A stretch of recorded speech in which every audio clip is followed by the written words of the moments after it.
There are 3 SUVs sitting on American dealer lots this month with window stickers under $27,000, and I'd put money on any one of them still being on the road when the fresh hybrid parked 2 rows over is having awkward conversations about its battery pack. Nobody walks into a showroom asking for these 3. Salespeople don't get excited about them. The enthusiast press reviews them once, calls them mediocre, and moves on. Meanwhile, the redesigned RAV4 is moving off lots in about 3 weeks flat, which means you pay sticker, you smile, and you say thank you. I've had the pans-off, more continuously variable transmissions than I've owned pairs of work boots, and I'll tell you where this is going early. The reason these 3 cheap crossovers get ignored is not that they're fragile. It's that they're boring, they're slow, and they don't make anybody any money. Those are 3 completely different complaints from "it won't last," and the industry has spent 20 years training you to hear them as the same complaint. Here's what surprised me when I went digging, and it's the opposite of what the internet says. The vehicles genuinely rotting on American lots right now aren't the cheap ones at all. The slowest selling new vehicle in the country as of this summer is a $58,000 muscle sedan with well over a year of supply sitting there. The 2026 Dodge Charger leads the pack with a 385-day supply, roughly 10,696 examples on lots against about 1,20061 sold in 45 days. Cheap crossovers are the one part of this market where people are actually spending. So the story isn't that nobody's buying them, it's that nobody's respecting them. By the end of this, I'll have given you the real out-the-door price on all 3, the exact part that decides whether they see 200,000 miles, and a 5-step procedure you can run at any dealership to figure out whether a cheap SUV is a bargain or a trap. And later on, one of these 3 carries a warranty number that's been used to sell hundreds of thousands of vehicles, and there's a footnote attached to it that quietly cancels most of what it appears to promise. That footnote is on the manufacturer's own website. We'll read it. First, though, what does Outlast a RAV4 actually mean? Because if I let that phrase sit there unexamined, I'm doing the same thing the ad agencies do. Straight mechanical odds? The Toyota probably wins. I'm not going to stand here and tell you a 148 horsepower Mitsubishi is built to a higher standard than a Toyota hybrid, because it isn't, and you'd know I was lying. Toyota took 10 of the top 25 spots in the 2025 IC Cars Longevity Study, with the Sequoia leading at a 39% predicted chance of reaching 250,000 miles against an industry average of 4.8%. That's a real number from a real data set, almost 400 million vehicles analyzed. But I want to be honest about the limits of that data because 2 things bother me. First, the year before, the same outfit ran the same study and put the average vehicle's odds at 8.6% instead of 4.8%, nearly double. I've read both write-ups and I can't tell you exactly what changed in the methodology, and I'm not going to invent a reason. I took the newer, harsher number because when I'm not sure, I'd rather be pessimistic in public. Second, and this matters more, the RAV4's own position in that data is genuinely murky. One outlet reported that Toyota's bestseller did not make the top 30 longest-lasting vehicles at all, which got passed around as proof the RAV4 is overrated. But the analyst who runs the study said in the same release that smaller SUVs like the CR-V, RAV4, and Outback offer better than average lifespans.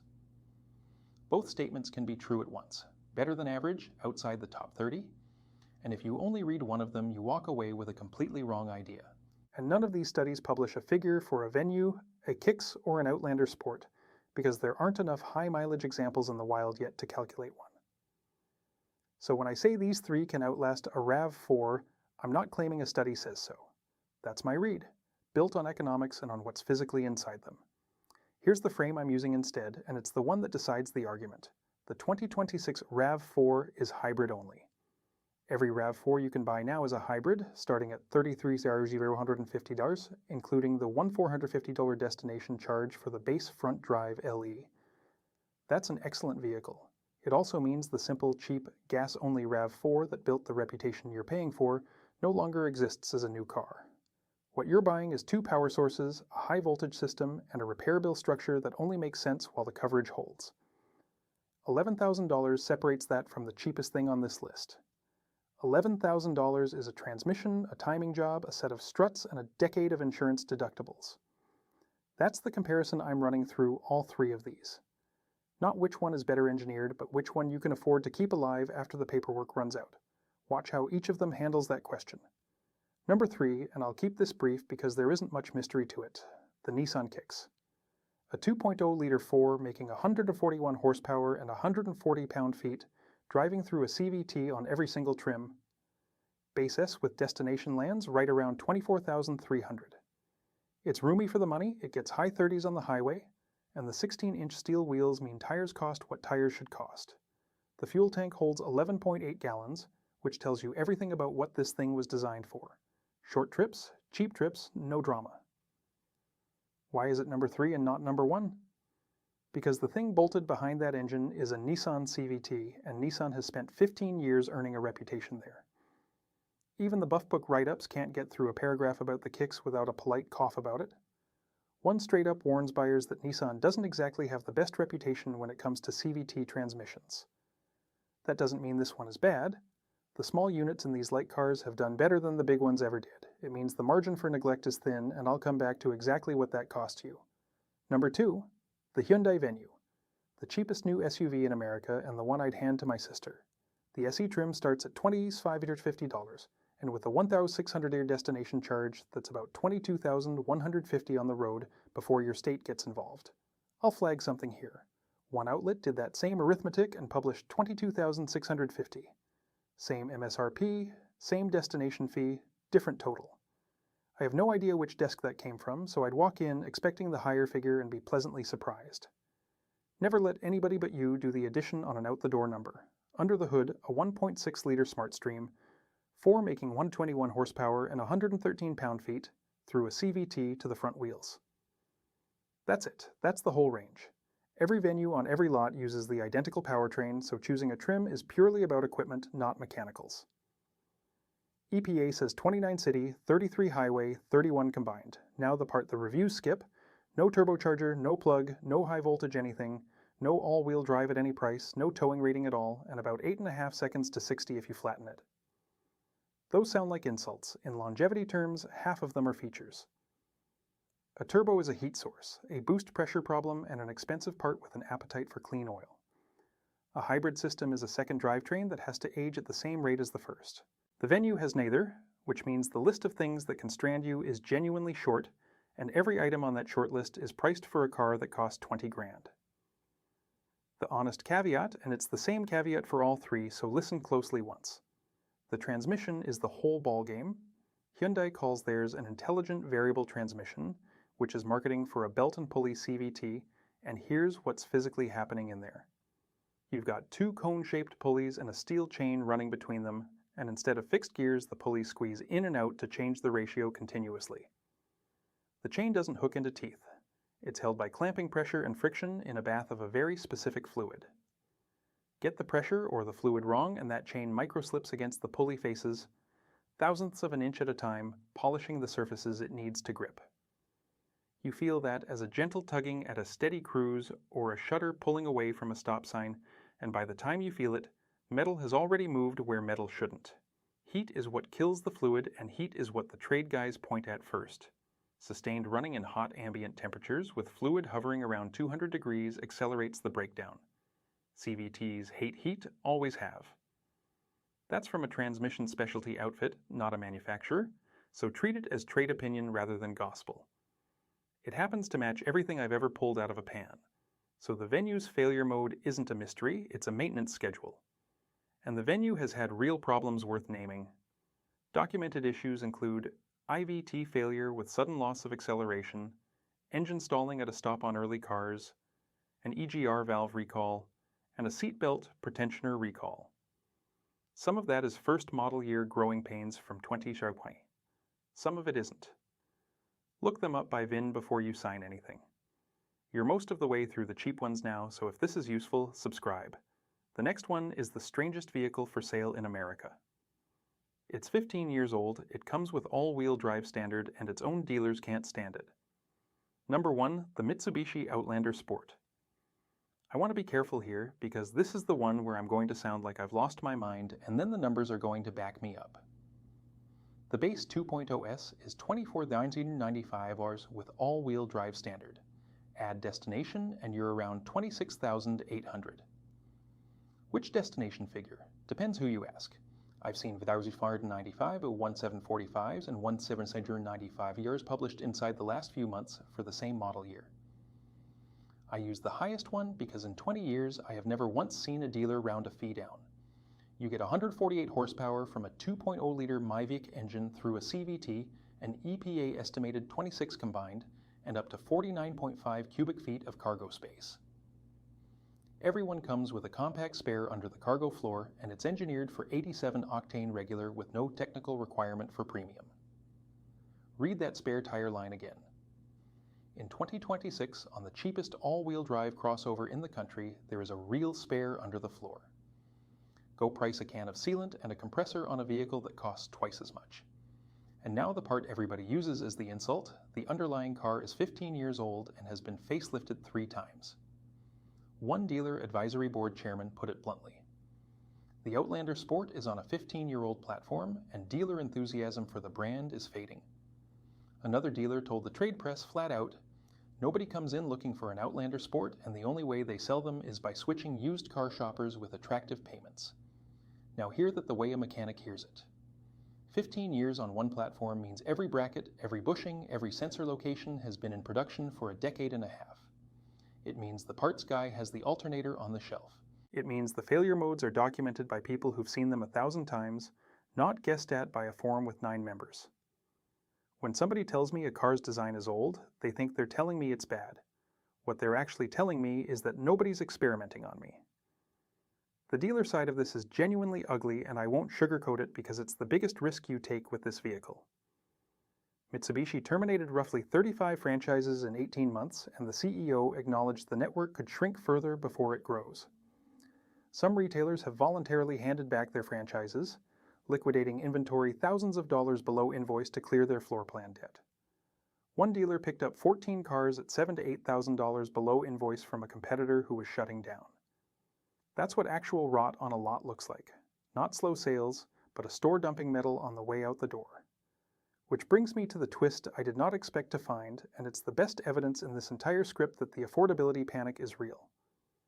The Outlander Sport sold 2,508 units in the first half of 2026, already more than its entire full year 2025 total of 20,479. Sales are up 73% year over year and nearly triple the first half of 2024. A 15-year-old design on a shrinking dealer network having its best year in half a decade.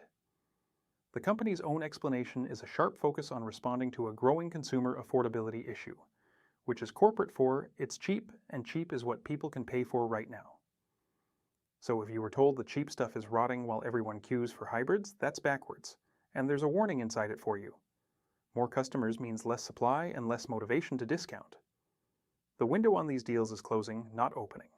Before we get to who's coming for your money, let me put the other side of the ledger on the table because I promised you honesty and not cheerleading. Here's what the RAV4 gives you that these 3 don't. 3 years or 36,000 miles bumper to bumper, 5 years or 60,000 on the powertrain, hybrid components covered 8 years or 100,000 miles, and the battery itself for 10 years or 150,000 miles. That battery coverage is genuinely the best in the business, and it does transfer with the car. You also get an EPA rating in the low 40s combined instead of the low 30s, which at 15,000 miles a year is real money, call it $300 to $500 annually depending on what you pay at the pump. And what does it cost when the coverage is gone? This is where I have to show you my sources rather than a tidy number, because the tidy numbers are all sold by people with a stake. One dealer's own service page puts a new RAV4 hybrid battery at $3,000 to $8,000, with used packs from $1,500 to $3,500. An extended warranty company quotes a $4,800 hybrid battery, $2,200 in brake actuators, and a transmission that can run past $5,000 to rebuild. And I want you to notice that the company publishing that figure sells extended warranties for a living, so of course the number is frightening. My read, and it is a read, budget $4,000 to $5,000 for a pack out of warranty, know that the odds of needing one before 150,000 miles are low, and understand that the same repair on a Venue is a transmission, not a battery, and it's the same order of magnitude. The difference isn't the size of the worst case bill, it's the entry price and the number of independent shops in your town who will touch it. Which brings us to the sentence somebody wrote that's aimed straight at your wallet. Every one of these cheap SUVs is sold to you on the same promise, and it's the biggest number on the brochure. 10 years, 100,000 miles. America's best warranty, America's best backed vehicles. It's the entire reason a reasonable person looks at a 15-year-old design or a 121 horsepower engine and thinks, well, they must stand behind it. Read the footnote. It's on the manufacturer's own site in the smallest type on the page. Mitsubishi's own warranty language, the 10-year, 100,000-mile powertrain coverage runs from the original in-service date and applies only to the original owner. Subsequent owners receive the balance of the 5-year, 60,000-mile new vehicle warranty. Hyundai does exactly the same thing. The 10-year coverage applies strictly to the original owner. If you sell the vehicle privately, the next owner gets the remainder of the 5-year, 60,000-mile coverage. So does Kia. Sit with the shape of that for a second, because it isn't a warranty on a car, it's a warranty on a customer. The car doesn't get more fragile the day you sign the title over. The engine doesn't know. The chain in that transmission doesn't know. The only thing that changed is that the manufacturer no longer has a relationship with the person holding the keys, so the coverage evaporates. 10 years becomes 5. 100,000 miles becomes 60. And it isn't 60,000 from the day you bought it, it's 60,000 from the day the first owner drove it off the lot, which for most used cars means 0. Now follow the money downhill, because this is where it lands on you specifically. That big warranty number is a huge part of what these vehicles are worth on paper. Strip it out at the first resale and you've cut the main thing a used car shopper was paying extra for, which pounds the trade-in value of the car you own.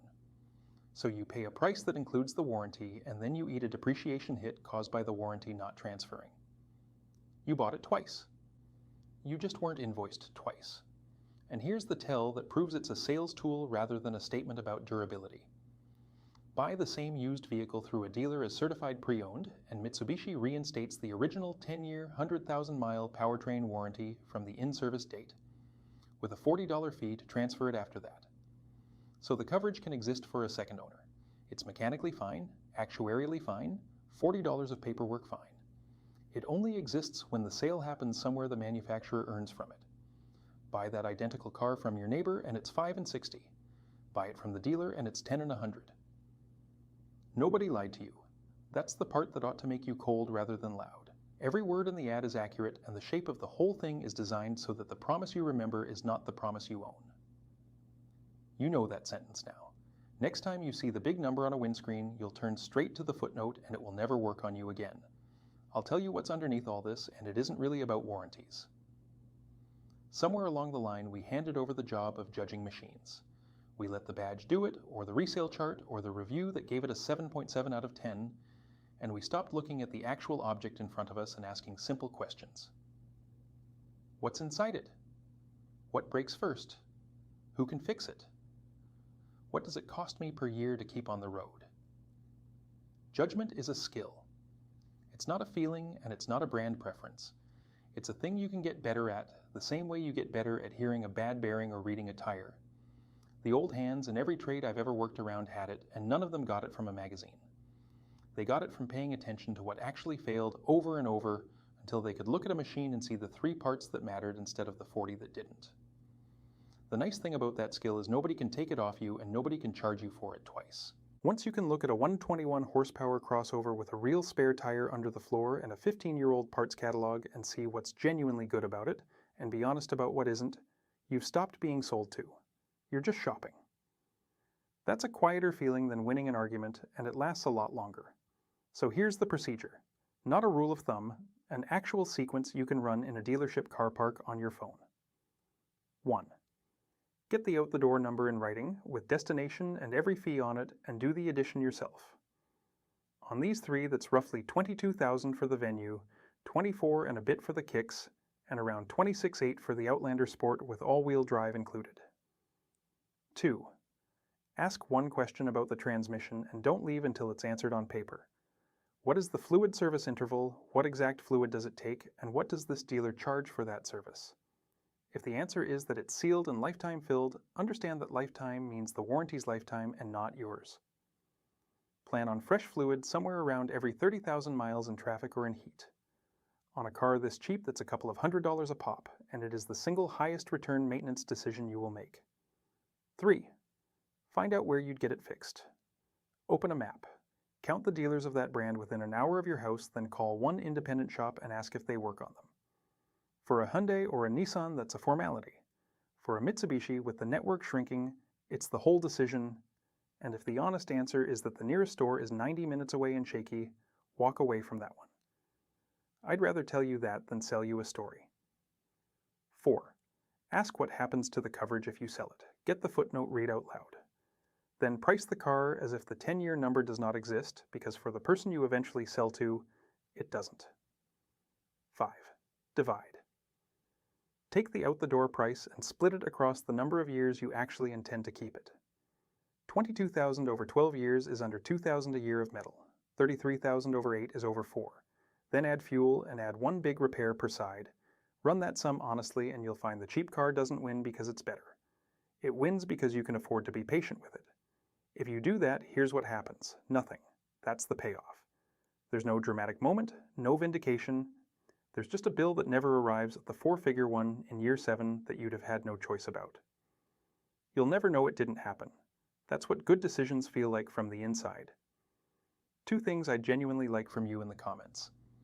First, where are you watching from and what's actually sitting on your lots? Because this varies wildly and I only see a slice of it.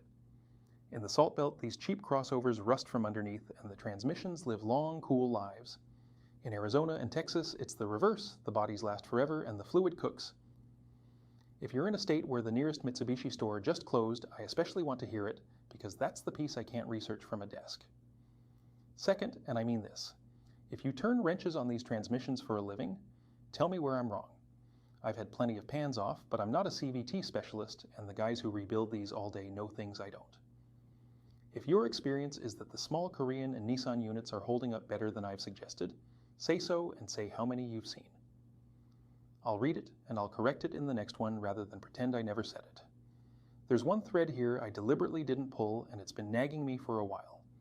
Every one of these cheap crossovers now comes standard with automatic emergency braking, lane keeping, blind spot warning, hardware that was a luxury option on a $40,000 car a decade ago. Somebody made all of it cheap enough to give away on a $20,000 SUV. I want to know what got traded to pay for that, because in this business nothing arrives free and I don't think I've found the invoice yet. When I do, I'll bring it. Until then, check the footnote, change the fluid, and don't let anybody tell you cheap means disposable.